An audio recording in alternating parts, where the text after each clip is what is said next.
Մեր վարչապետը Հերովդեսի պես չի գործում, այլ գործում է ճիշտ հակառակը։ Մեծարգո պարոն վարչապետ։ Ահա այս օրերին մենք տեսնում ենք, որ եկեղեցին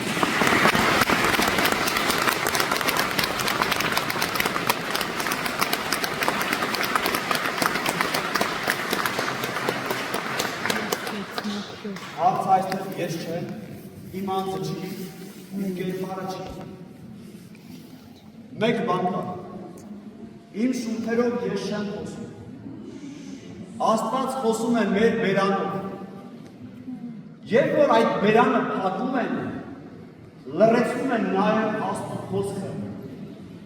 Իսկ Աստված խոսում է մի պայմանով, որովհետև սիրում է իր ժողովրդին։ Որովհետև ուզում է, որ իր ժողովուրդը Աստծո խոսքը լսի։ Ահա պարոն վարչապետ, ձեր ներկայությունը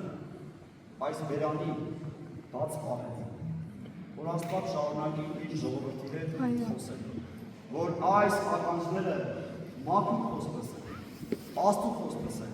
որպեսզի կարողանան նաև ընկվել։ Ինչի համար ինչ շնորհակալություն եմ հայտնում։ Ամեն։